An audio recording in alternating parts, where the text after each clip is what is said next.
This week on Erotic Awakening, sexy shows and non-sexy kink. Welcome to Erotic Awakening, an exploration of all things erotic. If you are offended by adult topics or prohibited by law, we recommend you stop listening right now. This week, Patreon supporters receive all kinds of bonus content, including a 100%, yeah, I did that on purpose, 100% discount to upcoming workshops.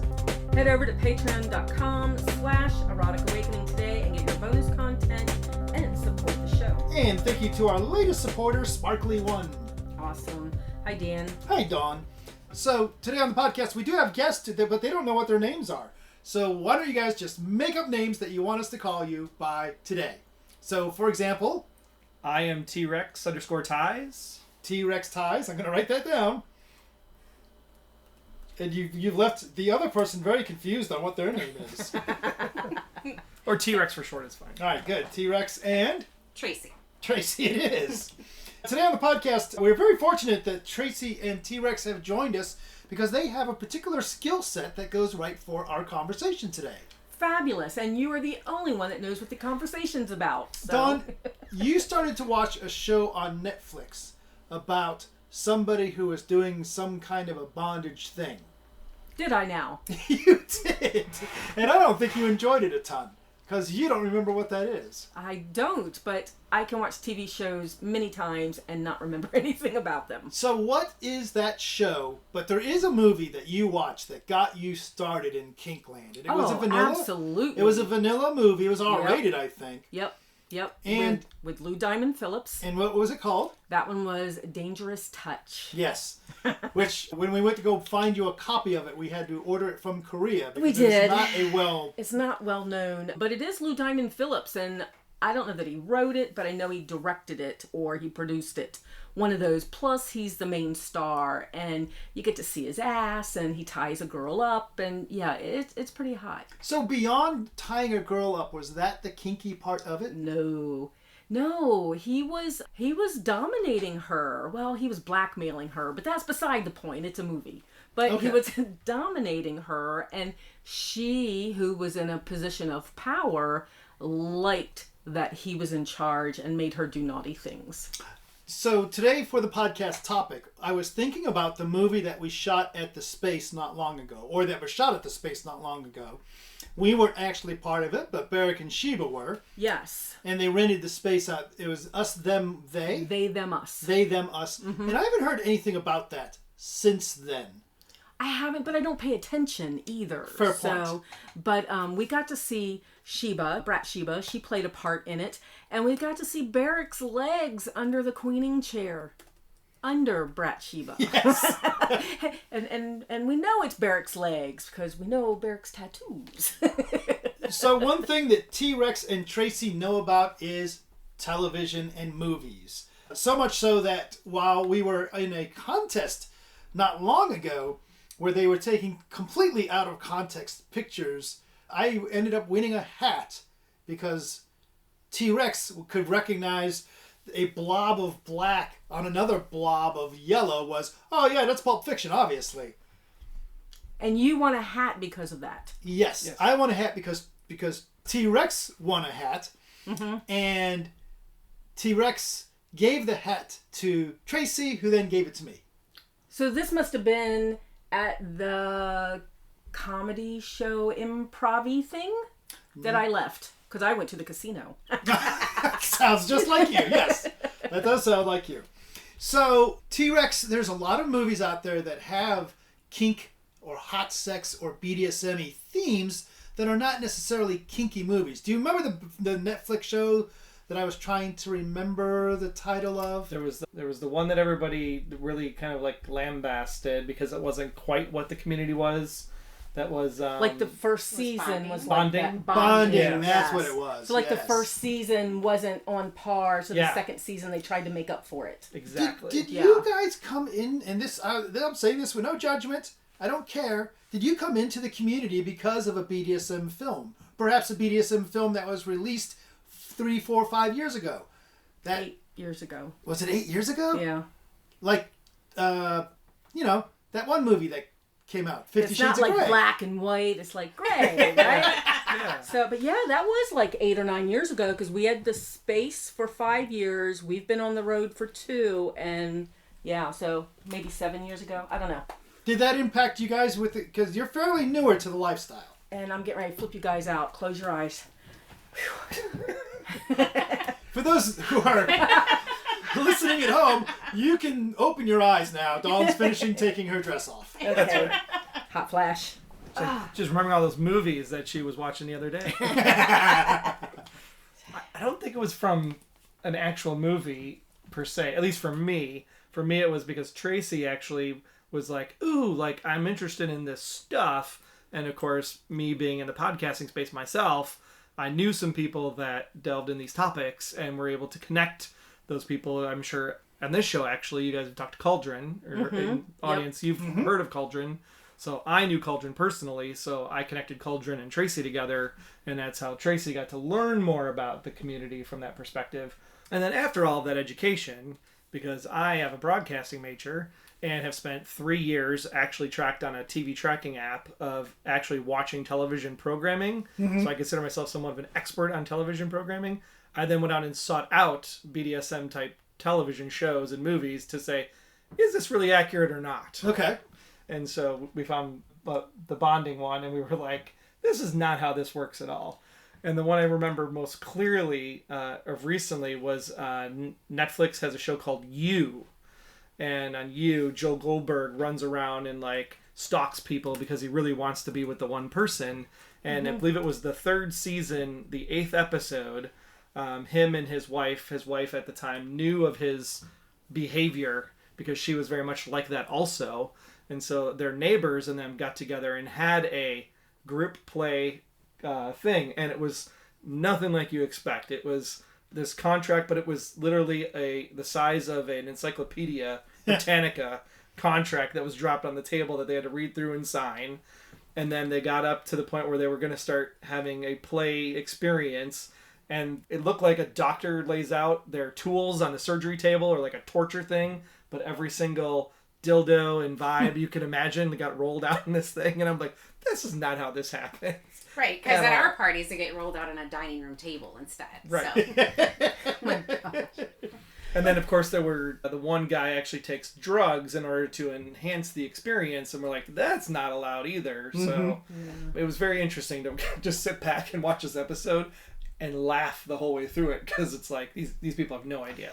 Do you end up thinking to yourself that they're doing, not only are we laughing at it, but they're actually doing harm? Is there TV shows that you've come across that are harmful to people's interpretation of BDSM? I will say that the very, very, very first movie along these lines at all, not a BDSM movie per se, but was probably 1, maybe 2, Police Academy. Really? Yes. Refresh my memory. So one of the characters, for one reason, I cannot remember what reason was, ends up going into a gay leather. Oh yeah, I do remember that. Yeah. Somebody was chasing somebody and he ended up in the blue, I want to say it was the Blue Oyster. I think it was the Blue Oyster. Yes. Many things I cannot remember. Weird shit sticks in my head. And that was the first time I'd ever seen a gay leather club portrayed.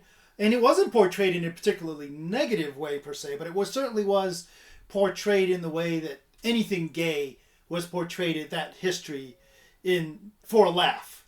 Oh yeah, it was definitely about the laugh. Because they went into the bar, and then they didn't realize where they were until later on. And then they send over, oh my gosh, I'm totally drawing a blank on his name. The crabby, the guy that everybody hates. Right. Yeah. And they send him later in the movie there because they're playing a practical joke on him. And that's where it's like, oh, like being in a leather gay club is like a practical joke rather than actually something that should be accepted and cherished and what have you. See, and I like the shows like I'm watching right now. So come forward a little bit, and it's not current, but Lost Girl. Mm-hmm. Oh, yeah. I'm digging the hell out of that. This is probably the 4th time I've watched this series. And the part that I like about it, it's not DS, but there's definitely power play in there and primal energy and all that type of stuff. And I was telling Dan, I'm like, so here we go. Here's another sex scene. You'll never see a flash of ass. You'll never see a nipple, but it's the hottest fucking sex that I've seen because it's all growls and yeah. And one of the things that's really interesting to me about Lost Girl is the main character, Bo. Mm-hmm. Oh, you have been watching from the sidelines. From the sidelines, out of the corner of my eye, looking for sex scenes. Is that a side eye then? It could be.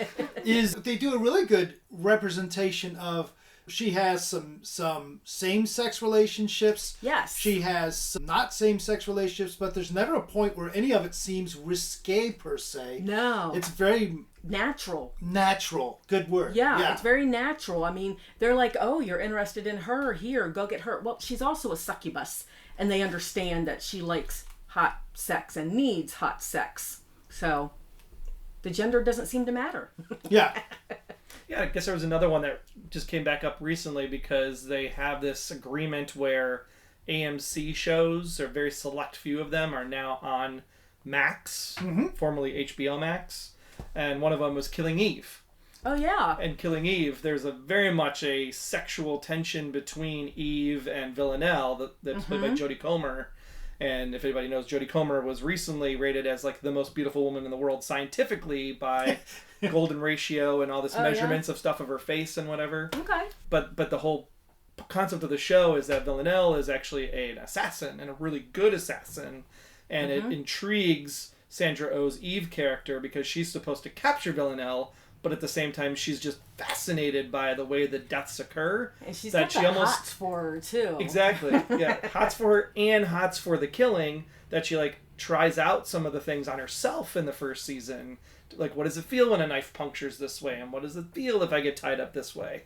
So it's adding in those kink elements, but not explaining like what is it really that she's dealing with emotionally to connect with that experience. And I think some people might try those things thinking they're kinky, but not actually have the proper education for it. Right. That's the scary part. Yeah, and it's interesting when you take a movie like The Secretary, which was intended to have BDSM scenes, regardless of how you perceive them, regardless of whether you think they're accurate or not. That was the intent of it. Yeah. So, but you got some of us in the movie house watching her spank herself, and we're like, oh, tried that. Doesn't work. Right. So, Tracy, are there any TV shows, movies that you watch, regardless of whether it's intended to be hot or kinky, that you say, ooh, that's hot, but that is hot? Well, not so much on the hot and kinky side, because I like a lot of comedies, and so comedies don't tend to throw too much of that in. But I did just finish binging New Amsterdam, which is a procedural hospital doctor drama. And the last 2 seasons, it just wrapped up its 5th and final season this last year, so it's very new still. The last 2 seasons portrayed a polyam relationship really nice of 2 guys and a girl. And they even went through the whole series of taking her through pregnancy and not knowing which man was the father of the baby. And they didn't downplay it or make it dumb. Like, both men really respected that she wanted to wait till the baby was born to find out who the father was, and they both took great partnership roles, and it was actually really, really good portrayal. That's really cool when we see that as well, and I'm trying to think of more like that, but all I can think of is books at the moment. But, even Lost Girl, the problem is that with a lot of the stuff that could be polyamorous, they instead like the whole triangle friction thing, right? So, like Hunger Games, that would have been a perfect time to be polyamorous, right? But then you wouldn't have a movie. Even Lost Girl, there's a little bit of friction between the guy and the doctor, the girl doctor. There's some friction there, like she's got to choose one, and she's like, I'm unaligned. I'm a succubus. I can do what I want. I can have both of you. But they try to feed in that friction a little bit. But what about, and I'm trying to look up, darn it, I'm still not going to think of his name, East of Eden. Has anybody watched that? Do you mean the Dan Aykroyd? Yes, because that's all about, isn't it all about an island of BDSM? Yes, and stuff that is like my that? understanding of that movie, but I can't say that And I've I borrowed the movie from Arcane and then didn't watch it. So I need to put that on my list, because I'm sitting here thinking, oh, that one's got stuff in it and it's supposed to be okay. just to allow people to look at me with disgust. One of the hot things that I've seen in a TV show Uh-oh. is from a TV show. It was on Netflix. It was called Brand New Cherry Flavor. It was a horror drama. It's kind of ringing a bell, but go ahead. I don't recall the reason that this happened, but the bad person put a curse on this woman so that she had a vagina on her side. Oh, you told me about this. Oh my God. And did you find that hot? not that part. Okay. And then for some reason this witch had kittens popping out of this vagina. I thought that was a dream. Okay, go ahead. So that's your problem for having that dream. But later she was making out with a guy, and she grabs his hand and guides it over to her side vagina. And for some reason, that did it for me. That did it for you, huh? Side vagina. Oof. Nope, not having surgery. We're good. I might have to watch that, though. What is the TV show that has a dominatrix as kind of one of the reoccurring characters? It's one of the procedural TV shows. I don't know, but I know, keep thinking about that one, because talking about that reminded me of Bones. The series Bones, where they had the pony play in there. And It was a great episode. It was a great episode, even though I'm like, that's not how things go, but you're close. Yes. You're close. Somebody did some research into it, but I don't know enough. But the lead character is a dominatrix. Not the lead character, like a side character. Yeah. It's one of those Side Law and character. Orders or something like she's that a line. consultant or something like that. I can't remember Yeah, what it is. I can't remember, but it probably is one of those. On that line, I've been rewatching Modern Family, which is a little bit of an older show. A little bit of an older show. I haven't watched it. It's too new. And one of the things that they've done in there, and this, it's not necessarily, once again, like what we would classify kink or BDSM, but the idea that husband and wife Claire and Phil Dunphy still keep their marriage hot for each other, that every Valentine's Day they take on alter personas and alter egos, and they pretend to pick each other up in the bar, and their escapades with that. But it's fun to see. It's fun to see TV portraying relationships and sex as fun. Mm-hmm. Yeah, I really like that. And now I'm kind of like looking up BDSM TV shows, see if I missed anything. Exit to Eden is the one you were trying for earlier. What did I end up? I don't know what I ended up. East of Eden. I said East Yeah. of Eden. I think that's a witch show. So Exit to Eden. Yeah, I need to watch that one. So, and Secretary, I never really enjoyed Secretary. It seemed like it was like, nah, that doesn't really happen. Oh, she stopped cutting because he said so. That doesn't really happen like that most of the time, right? She puts a worm on his pillow. Dan would take my collar if I did that. You know, things like that. And then I found out who the lead was. And I'm like, oh, I may have to go watch that again. So James Spader. I didn't realize that was him for some reason. To me, that was like in his middle years. It's like before he's all... Wow, I'm having a hard time saying this. He's all hot now. He's like in his 60s and he's hot again. And he used to be hot in the 80s. And I'm like, but he's bald. Oh, wait, Dan's bald. I can say that. What's that shit now? Okay, all right. So, was it Alyssa Milano's movie Brazen? She was like, it was a crime thriller drama. Could be. That was a recent one. Besides Bonding, would be the only one that I could think of dominatrix wise. I'm gonna go through this little quiz for you guys. Okay. I'm gonna start with you, Tracy. I'm gonna name a movie. I've got 2 lists of movies. Some of those are BDSM movies, and some are not. Are we talking porn? Or are we just talking like a BDSM theme in there? It has somewhere? a BDSM theme in there somewhere. Okay. Tracy, is this a BDSM themed movie or TV show or not? Nude nuns with big guns. I'm gonna say not. No, it is. Oh man. Troy, Dry Wind. No. Nope, it is. Wow. Dry Wind. That sounds kind of disgusting for a movie title. I was thinking it was a Western. Yeah, it could be a Western. It could be... Never mind.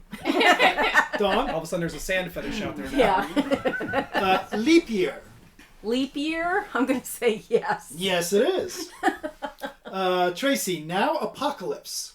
No. Yes, it is. What? Yeah, Apocalypse Now would not be, but now Apocalypse Troy, this is probably gonna be an easy one. Professor Marston and the Wonder Woman. That is. Yes, it is. It definitely has some bits to it. Oh, it's got BDSM and polyamory in there, so. Yeah, you could call it that. Yeah, you could call it that actually. Yeah. Dawn, Cam. Cam? Yes. Well, they've all been yes so far, so I'm gonna go yes. Not only yes, but I actually saw the first 10 minutes of this. Really? Yeah. You lasted long enough for 10 minutes, as in you go through movies fast. Look, if they're not entertaining, you turn them off. It just so happens that gentlemen know how to quickly masturbate. If you can't get a nut in 10 minutes, what's the point? And that is not what I was meaning, and was actually making a point not to mean that. In that case, disregard what I said. 5 minutes. It's got it. 5 minutes if it's on Netflix, because you can go 2x speed. Yeah, but then you get rug burns. It's other movies that I would not expect to have a BD. Oh, here's one, Tracy. The Human Centipede 2.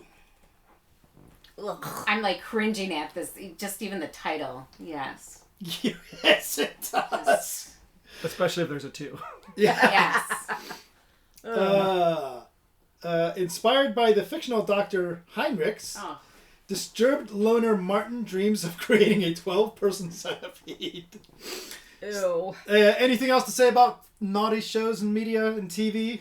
No, just that it's hard to find them. As in, I like to watch TV shows, and Penny. No, that wasn't it. There's one that has the word penny in it. It's like werewolf sex and vampire sex and that type of stuff. And they're DSC and power exchangey and primal. Those are the fun ones, but they're hard for me to find. Like a True Blood. Yeah. On HBO. Yeah. Lost Boy, True Blood, anything like that. And I know there's another one, and it's like it's like a Western, and I know the word penny is in it. But it's not Pennywise. Isn't that a clown? That's a clown. Yeah. So. Penny Lane? Maybe? No, that's a Beatles song. That's a Beatles song. But those are the ones that I All right. About sexy werewolf vampire sex. Dawn, what about these? Kansas City, Chicago, Minnesota. Those are places that we're going to be in the next 6 weeks. Those aren't movies at all, right? Those are not movies at all. But there will be BDSM themes in those cities. Absolutely. So keep up with all of our events, book news and discounts, and more via the Erotic Awakening newsletter. And get your EA shout out like Chris from Atlanta, Cindy from Pennsylvania, and Faith from Tennessee. Head over to eroticawakening.com and subscribe today. So, Tracy, the question of the day is this. Are your kinks and fetishes tied to sex and sexual stimulation? Or can they exist and be satisfied without sex, coitus, or stimulation?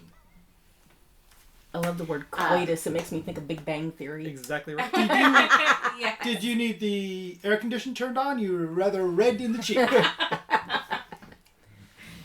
Yes, all of my kinks all involve sex. Does all your BDSM involve Yes. sex? Mm-hmm. Yes. So if you're at a random, like just hanging out, board game night, and you get a couple whacks with some kind of a stingy toy, is that sexual? It may be, yes. It may be. It may be. You see, I laid out a trap there, and she was very cautious. It is not. Wait, hold on. Does a tingly feeling move from one place to the other? While you backpedal, T-Rex, you're known for all the shibari stuff, the rope and all that. Is all that sexual for you, or is it more of a... I know a lot of rope tops, the reason I ask is some of it's sexual, but most of them seem it's more of a service-y thing. Yeah, I mean, service-y is kind artsy. of... Yeah, it's hard to tell on the service-y versus artsy versus sexual. It's all... For me, shibari, kimbaku, like seminal, it's all connection. So I think it's in a matter of, in the process of doing the tying, if you're feeling the energy click, it could become sexual, but it doesn't necessarily have to be sexual for me to tie people. I will tie people no matter what, just because getting people to move into human pretzel status is much more fun. And then hearing all the noises that come from that, like, ow, and stop, and the hell, and fuck, and... Yeah. Fuck you. Yeah. Was that a bottle cap you just put there? No, it was a Lego, actually. Next to the bottle cap. What about you, Dawn? I mean, are you will you play with somebody if it's non-sexual? I have played with people when it's non-sexual, but my preference is the power exchange, obviously, and the power exchange becoming sexual. Those are my favorite scenes, right? So when that is put in, the naughtiness and all that's put in there. Obviously, we negotiate beforehand, but I do have people that I play with where it's just impact, right? And I don't know that it would ever go sexual, but I have fun with the impact scenes. Mm-hmm. So, but no, my preference is to have partners that I can get both out of.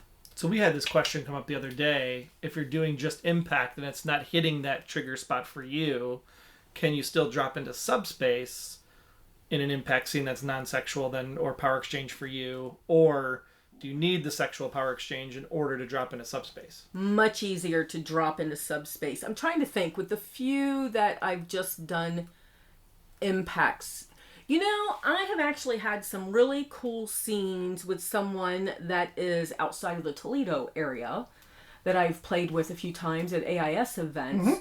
Some of the scenes have been sexual and really, really cool, but the first few scenes we had were not. I mean, it was all about the power exchange. It was about putting a whip around my neck and then threatening me with machetes and, you know, just single tail whips and stuff like that. He had a sexual energy, but what we did was not sexual, and I absolutely went into subspace with that. So it's dependent on the person. Was it arousing? Because I guess that's the other thing, is that I find spanking arousing. Like, if yes, it was definitely arousing. Yeah. It was not a skill scene, which is what I call them, when it's just a spanking and there's no connection, right? It's just about the skill. Those I do, but they're not the greatest. No, he had a sexual energy about him, and that made it sensual, even though you couldn't see that from the outside, that's what was going on. Well, that is the question of the day. Well, you haven't answered. I was hoping to avoid that. Are your kinks and fetishes tied to sex and sexual stimulation, or can they exist and be satisfied without it? I would say that I prefer a connecting scene. My preference is that there is, I like your definition, the word arousal versus sexual. Mm-hmm. Yeah. Is a nice middle ground kind of word. Yeah, I like that word. I have done a little bit of service topping, but even service topping can be arousing if it is the situation where the person's like, I've never been spanked before, and I would like to experience it, and I would like you to be the person that I experience it with. Yeah. For me, that is arousing. Mm-hmm. Any level of vulnerability taps into my kink. But if you're going to try and have a conversation with me, or just want to learn a technique, some of these are not arousing. Overall, though, if I had my duthers, as they say, I would assume that they're all somewhat arousing and sensual and yummy. Nice. What do you think, listeners? Head over to our Discord channel and find the question of the day thread where you too can answer and tell us what we got wrong. You can find a link at theeroticawakening.com. Awesome. So we are also doing Instagram. I think I'm back on board now. So we've got some advertising classes and some local stuff that we're doing while we're traveling. So be a part of the Erotic Awakening podcast community. You can support us on Patreon and get early access to the podcast. I just saw the coolest thing. Did you see it? I didn't see Anybody else see anything. it? I was podcasting. There was a spider crawling over here, and I clipped it off the box. Yeah. And he like webbed his way down. He's like, fine. But he's like all Spider-Man on me and shit. Nice. Or he's just listening and following directions. Do you not have a sexual power exchange relationship with a spider? Is that what you're saying? I prefer Dr. Octopus, thank you. A free version of the book audio polyamory toolkit, ebooks, exclusive chats, member-only Discord chat, all kinds of shit. Find all the goodies at patreon.com/erotic awakening today. Help others find us. Take a moment to support the podcast with us on Apple Podcasts, Google Play, Spotify, wherever you listen, or just tell your friends. Join the conversation with us and other listeners. You gotta do it as fast as I did it. Done. Feel free to reach out to us. We love interacting with you.